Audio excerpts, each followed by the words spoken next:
السلام علیکم، مری نیوز کے ساتھ میں ہوں آصف شوکت عباسی۔ جیسا کہ آپ جانتے ہیں 2024 کے الیکشن کی گیما گیمی ہے۔ ہمارے ساتھ موجود ہے اس ٹائم حلقہ N51 مری سے جو سابق وزیر اعظم شاہد خان عباسی صاحب کا حلقہ ہے، معروف قانون دان مسلم لیگ نون ضلع مری لائر ونگ کے صدر ایڈوکیٹ اسد اقبال عباسی صاحب۔ جانتے ہیں مسلم لیگ نون مری کی الیکشن کے حوالے سے کیا تیاریاں؟ السلام علیکم جی وعلیکم السلام۔ عباسی صاحب کیسے؟ جی الحمدللہ، آپ سنائیں خیر سے؟ اللہ کا احسان۔ اسد صاحب، الیکشن کی کیا تیاریاں ہیں مسلم لیگ نون مری N51 اور PP6 سے؟ مسلم لیگ انشاءاللہ بھرپور طریقے کے ساتھ اپنی کمپین دونوں امیدواران اپنے سپورٹرز کے ہمراہ، اپنی تنظیم کے ہمراہ کر رہے ہیں، اور ہر جگہ ہر یونین کونسل میں جلسے ہو رہے ہیں۔ آج بھی مختلف مقامات پر مختلف کارنر میٹنگ تھیں، جلسے تھے۔ ابھی پھگواڑی میں ایک جلسہ ہونے جا رہا ہے، باڑیاں میں اور دیگر مقامات پر ہو چکے ہیں، اور انشاءاللہ 8 فروری کو بھرپور طریقے کے ساتھ ہر طرف شیر کی ہی آواز گونجے گی۔ کیا سمجھ رہے ہیں کہ عوامی حلقوں کے اندر میاں نواز شریف کی اس ٹائم مقبولیت سب سے زیادہ کیوں ہے؟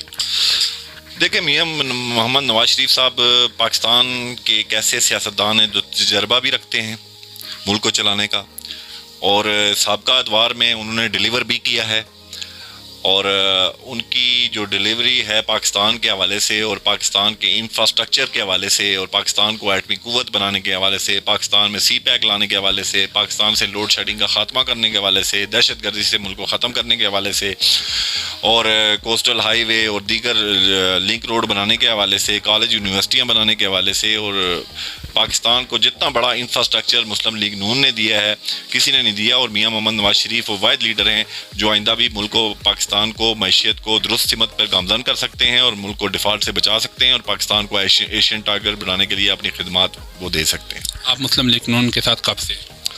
میں الحمدللہ جب سن 2000 سے مسلم لیگ کے ساتھ ہوں۔ جب مشرف کی آمریت اس وقت عروج پہ تھی، اس وقت میں نے ایکٹیولی مسلم لیگ نون کی سیاست میں حصہ لیا، اور حصہ لینے کے بعد آج دن تک 2024 آ گئی ہے۔ مختلف ادوار دیکھیں، اپس اینڈ ڈاؤن دیکھیں ہیں، الیکشن جیتے بھی ہیں، ہارے بھی ہیں، لیکن مسلم لیگ نون کے ساتھ ہر کڑے وقت میں مشرف کی آمریت بھی دیکھی ہے اور PTI کی آمریت بھی دیکھی ہے، اور بھرپور طریقے کے ساتھ مسلم لیگ نون کے ساتھ کھڑے ہیں۔ مسلم لیگ نون کے ساتھ کھڑے رہنے کی وجہ اور میاں نواز شریف کو لیڈر ماننے کی کوئی وجہ بتا دیں۔ دیکھیں، میں نے پہلے عرض کیا کہ پاکستان کی واحد ایک ایسی شخصیت رہ گئی ہے جو پاکستان کو بچا سکتی ہے، اور وہ ہے میاں محمد نواز شریف صاحب۔ اور میاں محمد نواز شریف کے ساتھ لوگ پیار کرتے ہیں، لوگ ان کی سادگی پہ ان کو چاہتے ہیں، لوگ ان کو ان کے کاموں کی وجہ سے چاہتے ہیں، لوگ ان کو سچ بولنے کی وجہ سے چاہتے ہیں، اور لوگ ان کو پاکستان کو اٹھانے اور پاکستان کے گرین پاسپورٹ کی عزت کروانے کی وجہ سے چاہتے ہیں۔ میں اس وجہ سے مسلم لیگ نون کے ساتھ ہوں۔ اگر مسلم لیگ نون کے کاموں کو پاکستان سے نکال دیا جائے تو پاکستان کے پاس کچھ نہیں رہتا۔ ایوب خان کے بعد اگر کسی نے کوئی کام کیا ہے تو وہ میاں محمد نواز شریف۔ ہماری کے لیے سب سے اچھا دور کون سا گزرا ہے؟ ذرا یہ مسلم لیگ نون سے ہٹ کے بتا دیں، اپنی یہ وابستگی کو ایک سائڈ پہ رکھ کے بتائیں۔ دیکھیں، مری کے حوالے سے اگر دیکھا جائے تو مری میں بے ہنگم کنسٹرکشن بہت ہو چکی ہے، اور مسلم لیگ نون کا دور اس وجہ سے بہتر تھا کہ انہوں نے کنٹرولڈ ایک اس پہ کیا ہوا تھا، اور اس میں سیاحت بڑی اچھی تھی۔ لیکن اس کے لیے بھی ضروری ہوتا ہے کہ اگر فرض کیا آپ سیاحت کو فروغ دینا چاہتے ہیں تو آپ کو بلڈنگز بھی بنانی پڑتی ہیں، آپ کو نقشے بھی پاس کرنے پڑتے ہیں، کیونکہ جتنے پہلے آپ دیکھیں گے آج سے 10-20 سال پہلے تو کم ٹورسٹ مری میں آتے تھے، کیونکہ مری میں جو کیپیسٹی تھی اس حساب سے لوگ آتے تھے۔ اب کیپیسٹی آپ اگر بڑھائیں گے تو ٹورسٹ بھی زیادہ آئیں گے، اور میں سمجھتا ہوں کہ مسلم لیگ نون کا دور بہتر رہا ہے، اور پھر کچھ جو نظامت کے دور رہے ہیں وہ بہتر رہے ہیں۔ 2024 کے الیکشن کے بعد وزیر اعظم کس کو دیکھ رہے ہیں؟ دیکھیں، اب تو جو سروے رپورٹس آ رہی ہیں، اور انٹرنیشنلی بھی اور نیشنل لیول کی بھی، اور آپ بھی فیلڈ میں ہیں، آپ مری کے حوالے سے بہتر بتا سکتے ہیں کہ ان سروے رپورٹس میں تو یہی لگ رہا ہے کہ میاں محمد نواز شریف فل فلیج پرائم منسٹر آف پاکستان آ رہے ہیں، مسلم لیگ آ رہی ہے۔ مسلم لیگ نون کے اندر ورکر کی اہمیت ہے؟ جی بالکل ہے۔ تو جتنے سینئر لوگ تھے، شاہد خان عباسی، سردار مہتاب صاحب، راجاتک سرور صاحب، رشید جاوید صاحب، ان سب کو پارٹی نے سائڈ پہ کیوں کر دیا، دیوار کے ساتھ کیوں لگا دیا؟ دیکھیں، اس کے لیے بہت بڑی وجوہات ہیں۔ شاہد خان عباسی صاحب تو ایک بڑا نام ہے، سابق وزیر اعظم رہے ہیں، ان کا جو وزیر اعظم لیول پہ ہوتا ہے ان کے سوچنے کا انداز ڈیفرنٹ ہوتا ہے، اور جو ایک عام ورکر ہوتا ہے اس کا سوچنے کا انداز ڈیفرنٹ ہوتا ہے، اور وہ یہ اب کہنا چاہ رہے ہیں کہ سب کو مل کے بیٹھنا پڑے گا، سب جتنے بھی اسٹیک ہولڈر ہیں سب کو مل کے بیٹھنا پڑے گا اور پاکستان کی سیاست کو آگے لے کے جانا پڑے گا. تو یعنی ٹھیک نہیں، اس کے لیے اب جو آئین نے ہماری جو کانسٹیٹیوشن آف پاکستان ہے اس میں ہر ادارے کے حدود و قیود متعین کر دی ہیں. اب یا تو آئینی ترمیم لائیں، اور آئینی ترمیم لا کے آپ جوڈیشری کو بھی بٹھائیں، اسٹیبلشمنٹ کو بھی بٹھائیں، سیاستدانوں کو بھی بٹھائیں، پھر تو ہو سکتا ہے. لیکن آئینی ترمیم کے بغیر آپ اگر چاہیں کہ جوڈیشری کا چیف جسٹس آپ کے ساتھ بیٹھے، آرمی چیف آپ کے ساتھ بیٹھے، اور ملکی معاملات میں وہ آپ اس طرح کریں کہ مداخلت اور یہ دوسرے تیسرے کام، یہ نہیں ممکن نہیں ہے. تو آئین بھی ایک ہے جس کے تحت ملک چلتا ہے. اب آئین میں ترمیم لائیں اور سب کو بیٹھ کے بات کرنی چاہیے. باقی شاہد خان صاحب کا اپنا نظریہ ہے، وہ ملک کے وزیر اعظم بھی رہے ہیں اور کافی دفعہ وہ MNA وزیر. شاہد خان واسی صاحب کی تو آپ نے بات کی، اب راجہ عتیق سرور صاحب ان کی بھی پارٹی کے لیے قربانی ہے، ان کے متعلق کیا؟ راجہ عتیق سرور صاحب، راجہ اشفاق سرور صاحب مرحوم کے ساتھ بڑا اچھے طریقے سے کے ساتھ وہ چلتے رہے ہیں، علاقے کے لوگوں کے ساتھ وہ ملتے رہے ہیں اور ان کے کام مسائل وہ ان کے ساتھ مل کے حل کرتے رہے اور ہر خوشی غمی میں وہ شرکت کرتے رہے ہیں. اب راجہ عتیق سرور صاحب چونکہ ٹکٹ اسامہ اشفاق سرور کو مل گیا اور بلال یمین ستی صاحب کو مل گیا PP6 کا، تو ٹکٹ ہولڈر کے ساتھ ہی اب مسلم لیگ تو ساری تقریباً جو ہے وہ ٹکٹ ہولڈر کے ساتھ ہی چل رہی ہے. اور کیونکہ جو نظریاتی لوگ ہیں اور جو نظریے کے ووٹ دیتے ہیں وہ تو میاں محمد نواز شریف کا بیانیہ ہے، کسی شخصیت کی ووٹ تو مری میں نہیں ہے، اور مسلم لیگ کی ووٹ ہے، اور مسلم لیگ کے جو ووٹرز ہیں وہ موبلائز ہیں اور بھرپور طریقے کے ساتھ الیکشن کمپین میں حصہ لے رہے ہیں. ورکر کی ویسے تو نہیں ہے، PP7 سے بندہ اٹھا کے لے گیا PP6 میں، PP7 میں پہلے بھی ٹکٹ دیا گیا جو راجہ صغیر صاحب ہیں، اب دوسرا ٹکٹ PP6 کا بھی PP7 میں چلا گیا. تو یہ تو ورکر کے ساتھ تو نہیں ہے جنہوں نے ساری زندگی قربان کی ہے پارٹی کے لیے. دیکھیں یہ ورکرز نے جو پارٹی قیادت کا فیصلہ ہے اس کو ایکسیپٹ کر لیا ہے. آپ دیکھیں گے کہ جتنے بھی جنہوں نے اپلائی کیا وہ تھا ٹکٹ کے لیے، اور جنہوں نے اپنے نومینیشن پیپرز جمع کروائے ہوئے تھے کوٹلی ستیاں سے، مری سے، سب لوگوں نے واپس لے لیے ہیں. کوٹلی ستیاں کا حق نہیں بنتا تھا ٹکٹ، وہ کوٹلی ستیاں کا حصہ ہی ہے. جو بلال یمین ستی صاحب ہیں وہ کوٹا سے ہیں، کوٹا سے ہیں، لیکن وہ بالکل ان کے جو نظریات ہیں، ان کی برادری ہے، ان کے جو والدہ ہیں، ان کا جو خاندان ہے، وہ سارا کوٹلی ستیاں کا سب کچھ ہے. لیکن میں ورکر کی بات کروں، حلقے کی PP6 پورے PP6 کی بات کروں، مری تک ہے سر. پورے جتنے بھی PP6 کے اندر ورکر ہیں سب کی توہین نہیں ہے سر. اگر ٹکٹ باہر کے بندے کو لے گیا PP7 ہے نا سر، بے شک ان کے رشتہ داری تعلق داری وہ تو سب کی ہیں، اور ایک دوسرے حلقے جتنے بھی ملتے ہیں جڑے میں ایک دوسرے کے ساتھ، تو وہ رشتے تعلق سب جو ہوتے ہیں. دیکھیں پارٹی قیادت نے کچھ سوچ سمجھ کے فیصلہ کیا ہے، کیونکہ بلال یمین ستی صاحب کوئی مختلف یونین کونسل میں اپنے وہ عہدیدار رہے ہیں اور ناظم چیئرمین وغیرہ رہے ہیں، ان کو شاید تعمیراتی کام کا تجربہ ہے اور علاقے کے مسائل کا بھی ان کو پتہ ہے، شاید اس وجہ سے ان کو ٹکٹ دیا گیا ہے. اب پارٹی نے اب جو فیصلہ کر دیا ہے اب وہ ریورس تو نہیں ہو سکتا، کیونکہ ابھی تو 8 تاریخ کو الیکشن ہونے ہیں. اور میرا مین سوال یہ تھا کہ راجہ عتیق سرور صاحب کی قربانیوں کو کس نظر سے دیکھتے ہیں، کیا ان کا بھی حق بنتا تھا ٹکٹ کا یا نہیں؟ دیکھیں ہر اس سیاسی ورکر کا حق بنتا ہے جو پارٹی کے لیے تگ و دو کرتا ہے، چاہے وہ امیر ہے، چاہے وہ غریب ہے، چاہے وہ جھنڈا اٹھاتا ہے، چاہے وہ نعرے لگاتا ہے. سب سے پہلا حق تو نعرے لگانے والے کا بنتا ہے کہ اس کو ٹکٹ دیا جائے. کبھی لاتی نہیں، ٹھیک ہے. لیکن پاکستان کا ایسا سسٹم ہے، پاکستان کی ایسی پالیٹکس ہے کہ اس میں ممکن نہیں ہے کہ کوئی غریب آدمی الیکشن لڑ سکے، ورکر آگے آ سکے. اور اس میں مسائل یہ ہوتے ہیں کہ اتنا بڑے حلقے بنائے گئے ہیں. ابھی دیکھیں کہ PP6 کا جو ایریا ہے وہ مری کی 15 یونین کونسل پہ اور جو کوٹلی ستیاں کی سابقہ 10 یونین کونسل تھی اس پہ مشتمل ہے، اور بہت بڑا دیہی علاقہ ہے اور پہاڑی علاقہ ہے، اور اس میں ایک عام ورکر کے لیے ممکن ہی نہیں ہے کہ وہ اپنی کمپین کر سکے اور وہ کسی کو جا کے بتا سکے کہ میں امیدوار ہوں. اس کے لیے پھر پارٹی دیکھتی ہے کہ اس کے پاس ایسے وسائل بھی ہونے چاہیے، اس کا لوگوں میں ایک فہم بھی ہونا چاہیے، اس کو کام کرنے کا تجربہ بھی ہونا چاہیے. یہ ساری چیزیں دیکھ کے پھر پارٹی قیادت فیصلہ کرتی ہے. ابھی پارلیمانی بورڈ تھا اس میں میاں محمد نواز شریف صاحب خود بیٹھے ہوئے تھے, میاں شہباز شریف صاحب خود بیٹھے ہوئے تھے, اور دیگر پارلیمانی بورڈ اس میں بیٹھا ہوا تھا.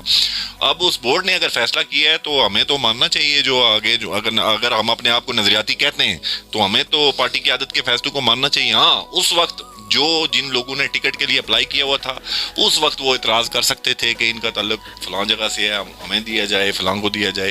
اس وقت اعتراض ہوئے نہیں, اور اب آ کے اعتراض کرنا یہ مناسب نہیں ہے.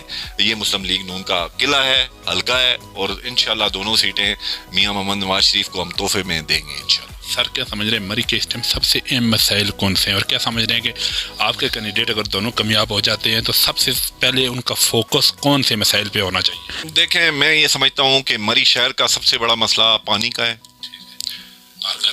ہر گھر کا مسئلہ ہے. دوسرا مسئلہ سب سے بڑا پارکنگ کا ہے, اور ہمارے ہوٹلز والوں کو بھی چاہیے کہ وہ ہر اپنے ہوٹل میں بھی پارکنگ رکھیں, اور پارکنگ پلازا کی مختلف مقامات پر تعمیرات ہونی چاہیے. لوڈ ٹوپا کے مقام پر, مسیاڑی کے مقام پر, جیکا گلی کے مقام پر, امپرومنٹ ٹرسٹ کے مقام پر, مری شہر میں اگر کوئی چھوٹی موٹی جگہ ملتی ہے وہاں پر. اور جو سیاحتی یہ مرکز ہے اس کی افادیت کم کبھی بھی نہیں ہو سکتی. اس کے لیے آپ کو نئے ٹورسٹ جو اسپاٹ ہیں وہ بھی کھولنے پڑیں گے. اس کے لیے آپ کو کوٹلی ستیاں ایک خوبصورت علاقہ ہے, کرور آپ کا ایک خوبصورت علاقہ ہے, ریاڑی آپ کا خوبصورت علاقہ ہے. ان علاقوں کو طرف بھی ہمیں توجہ دینی چاہیے, اور یہاں پہ بھی ٹورسٹ آ سکتے ہیں, اور یہاں پہ بھی لش گرین ایریے ہیں, وہاں پہ آپ ڈیولپمنٹ کر سکتے ہیں, اور انشاءاللہ نئے ٹورسٹ اسپاٹ بنے گا. کیونکہ سب سے جو اگر پورے پاکستان کا دیکھیں تو مری ایک پرامن ایک ٹورسٹ اسپاٹ ہے. تو سائڈ پہ بھی جائیں, پتریٹا میں بھی گنجائش ہے, پتریٹا میں بھی اگر دیکھیں تو وہاں بھی روڈ اگر مناسب ڈبل کر دی جائے اور ایک ایکسپریس وے ٹائپ وہاں پہ بنا دی جائے تو ایک بہترین اسپاٹ ادھر بھی بن سکتا ہے. اور چیئر لفٹ کی وجہ سے تو آلریڈی وہاں پہ اسپاٹ ہے, لیکن اچھی روڈ نہ ہونے کی وجہ سے, اچھا انفراسٹرکچر نہ ہونے کی وجہ سے زیادہ لوگ ادھر پریفر نہیں. یہ مسائل تو کاروباری لوگوں کے اور جو ٹورسٹ آنے والے جو یہاں کے بنیادی دیہی مسائل ہیں لوگوں کے. جی, دیہی مسائل میں سب سے بڑا مسئلہ اگر دیکھیں تو یہاں پہ کوئی اچھا ہاسپٹل نہیں ہے, اور ہاسپٹل ہے بھی تو وہ مری شہر کے اندر ہے, وہاں پہ پہنچنا مشکل ہے. برف کے دوران بھی اور گرمیوں میں بھی یہاں پہ اتنے لوگ آ جاتے ہیں کہ وہاں تک کسی کا ایکسیڈنٹ ہو گیا, کسی کو بیمار کوئی ہارٹ اٹیک ہو گیا یا کوئی اور بیماری اس کو لاک ہوگی, وہ ہاسپٹل تک نہیں پہنچ سکتا. سر وہ پہنچ بھی جائے ایسے پیشنٹ نے ریفر کر دیتے راولپنڈی سے. جی, وہاں پہ اتنے آلات نہیں ہیں, اتنے ڈاکٹرز نہیں ہیں, اور وہاں پہ اتنے وسائل نہیں ہیں کہ وہ ہاسپٹل چل سکے. تو میری تو یہ گزارش ہوگی اپنے قائدین سے اور میاں محمد نواز شریف صاحب سے کہ ایک بڑا جنرل ہاسپٹل مری کو دیں, جس میں کشمیر, ہزارہ, کوٹلی ستیاں سے لوگ مستفیض ہو سکیں, اور یہ ایسے مقام پر ہو جہاں سب لوگوں کی اپروچ ہو, اچھا روڈ وہاں پہ, ڈبل روڈ وہاں پہ موجود ہو. میری تو گزارش یہ ہوگی کہ لوڈ ٹوپا کے مقام پہ بنا دیں, مسیاڑی کے مقام پہ بنا دیں, یا کوئی ایسی جگہ ڈھونڈیں جہاں پہ سب لوگوں کی اپروچ. سر 365 کنال جگہ پڑی ہوئی ہے, ٹی بی ہاسپٹل جو ہے کوپنی باغ, وہاں پہ بھی سر بن سکتے ہیں. جی, وہاں پہ پچھلی گورنمنٹ نے سوشل میڈیا پہ تو بڑا چرچا کیا کہ وہاں پہ صرف وہ فیتے کاٹے گئے تھے, کہا کہ ہم اس کو جنرل ہاسپٹل کر رہے ہیں. وہاں پہ ان کی منسٹر بھی آئیں, ہمارے یاسمین راشد صاحبہ بھی آئیں, اور بڑا انہوں نے واویلا کیا, بڑا سوشل میڈیا پہ انہوں نے چرچا کیا. لیکن وہاں پہ ایک ٹیبلٹ آپ کو کوئی پیناڈول بھی چاہیے ہو تو وہ نہیں ملتی. تو لہٰذا یہ ہاسپٹل سارے کے سارے وہاں بھی ہونا چاہیے, وہاں بھی جنرل ہاسپٹل ہونا چاہیے, اور ایک اس روڈ پہ ہونا چاہیے ایکسپریس وے کے ساتھ, ایک ادھر گوڑا گلی میں ہونا چاہیے. یہ بڑے ضروری ہیں, اور یہ آپ کے ہزارہ کے علاقے کو, کشمیر کے علاقے کو, اور مری کے سارے علاقے کو یہ کور کرتے ہیں. اور پنڈی میں اور اسلام آباد میں اتنا رش ہے کہ وہاں پہ کوئی غریب آدمی پہنچ ہی نہیں سکتا. اگر پہنچ بھی جائے تو وہ وہاں پہ اتنے وسائل نہیں ہیں کہ وہ سب لوگوں کو اکوموڈیٹ کر سکیں, کیوں لاکھوں کی آبادی ہے. اب ان 51 کی آبادی کو دیکھیں تو 6.5 لاکھ کے قریب یہاں پہ ووٹ ہے, اور آبادی کتنی ہوگی آپ آگے اندازہ لگا لیں. تو اگر یہ ساری چیزیں, یہ انفراسٹرکچر بننے چاہیے اور بڑے ضروری ہیں, اور یہ انتہائی ضروری ہے کہ میڈیکل کے حوالے سے. دوسرا جو دیہاتوں کے مسائل ہیں وہ یہ ہیں کہ گیس وہاں پہ نہیں ہے, ہر گھر کی ضرورت ہے. درختوں کو اگر آپ بچانا چاہتے ہیں, درختوں کی کٹائی روکنا چاہتے ہیں, اور مری کا حسن بچانا چاہتے ہیں, اور اس کو لش گرین ایریا دیکھنا چاہتے ہیں, تو اس کے لیے سب علاقوں کو گیس دیں. کوٹلی ستیہ کو دیں, مری کو دیں, کوٹا کو دیں, کلر کو دیں. یہ بڑا ضروری ہے. اگر یہ آپ نہیں کریں گے تو اپنی نسلوں کے ساتھ آپ دشمنی کریں گے. اور اگر یہ اسٹیشن بھی نہیں رہا پاکستان کے پاس تو لوگ کدھر جائیں گے؟ کوئی پورا مانا علاقہ نہیں ہے اب سوات، وہاں پہ ایسے حالات نہیں ہیں. اگر دیکھا جائے کاغان ناران بہت دور ہے، وہاں پہ پہنچنا مشکل ہے. یہاں پہ جس کی جیب میں 500 بھی اور راولپنڈی اسلام آباد بالکل ایسے ہی ہے. یہاں پہ تو اتنا آسان ہے اور اتنا اپروچیبل ہے، یہاں پہ ہر شخص آ سکتا ہے. تو یہ ضروری چیزیں ہیں. اور باقی رابطہ سڑکیں تو کافی پچھلے ادوار میں بھی بنی ہیں، کچھ رہ گئی ہیں وہ بھی بننی چاہیے. جو پانی کے مسائل ہیں وہ بھی حل کرنے چاہیے. اسکولوں کو اپ گریڈ کرنا چاہیے، ہمارے کالجز کو بحال کرنا چاہیے. پچھلے ادوار میں یہ ہمارے ساتھ یہ بھی ظلم ہوا، یونیورسٹی تو انہوں نے بنا دی لیکن کالجز کو ضم کر دیا. اب کالجز کے جو لوگ فیس 10 روپے یا 20 روپے 50 روپے دے کر پڑھتے تھے وہ اب ہزاروں لاکھوں روپے دے کے یونیورسٹی میں اب ان کو داخلے ملتے ہیں. تو آپ کے پاس مین سورس ہیں کالجز. آپ کو چاہیے کہ کالجز بھی بنائیں اور کالجز کو بحال کریں، اور بحال کرنے کے بعد یونیورسٹی بنے. کیمپس اس کے مختلف علاقوں میں بننے چاہیے. اور کوئی یونیورسٹی ہے، بلکہ میں تو کہتا ہوں یہاں پہ میڈیکل یونیورسٹی ہونی چاہیے اور ہر ضلع میں ہونی چاہیے. اب ضلع مری کا نام تو آپ نے لگا دیا لیکن یہاں پہ وہی پرانا انگریز کے زمانے سے انفراسٹرکچر موجود ہے اور اس سے زیادہ تو کچھ بھی نہیں ہے. یہاں پہ ضلع کے حوالے سے ایک مقام سلیکٹ کیا گیا، وہاں تک ایک اینٹ ابھی تک نہیں رکھی گئی، صرف جمع تفریق ابھی تک ہو رہی ہے.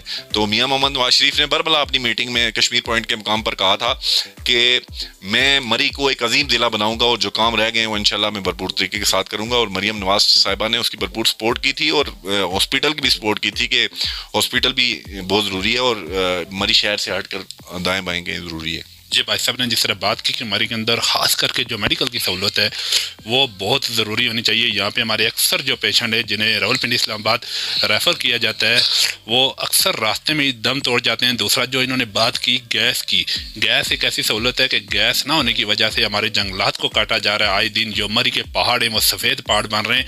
جو مری کا حسن ہے یہ صرف ان جنگلات کی وجہ سے. جب یہ مری کا حسن ختم ہو گیا ٹورسٹ مری کی طرف رخ نہیں کرے گا. سر آخر میں اپنے چاہنے والوں کو کیا پیغام دیں گے؟ دیکھیں میرا یہی پیغام ہے، اگر آپ پاکستان کی ترقی چاہتے ہیں، پاکستان کو خوشحال دیکھنا چاہتے ہیں، پاکستان کو ڈیفالٹ سے بچانا چاہتے ہیں، پاکستان کی معیشت کو درست کرنا چاہتے ہیں، پاکستان کو انٹرنیشنل دنیا میں ایک نام دلوانا چاہتے ہیں، گرین پاسپورٹ کی عزت کروانا چاہتے ہیں تو میاں نواز شریف کو اتنا ووٹ دیں تاکہ آپ اس کو نوازیں گے اور پاکستان کو انشاءاللہ نواز دیں گے. جی ناظرین، آج کے ہمارے مہمان تھے مسلم لیگ نون کے سینئر رہنما، معروف قانون دان، مسلم لیگ نون لائر ونگ مری کے صدر ایڈوکیٹ اسد اقبال عباسی صاحب. بہت اچھے ہمارے دوست ہیں، بھائی. میں نے دیکھا جب بھی یہاں پہ ان کے چیمبر میں کوئی بھی آدمی آتا ہے، جو اکثر لوگ ہوتے ہیں جو جن کے کیس وغیرہ ہوتے ہیں کچہریوں کے اندر، تھانوں کے اندر، تو غربت کی وجہ سے ڈیلی وجت لوگ زیادہ تر مری کے اندر اگر کسی کے پاس پیسے نہیں ہوئے، میں نے ان اپنی آنکھوں سے دیکھا ہے کہ انہوں نے خود بغیر فیس لیے ان کے کیس لڑے. یہ اتنے ہمارے اچھے پیارے بھائی ہیں. سر بہت شکریہ ٹائم دینے کا، بہت شکریہ. اگلے ایک نئے پروگرام تک اپنے میزبان آصف شوکت عباسی کو اجازت دیں.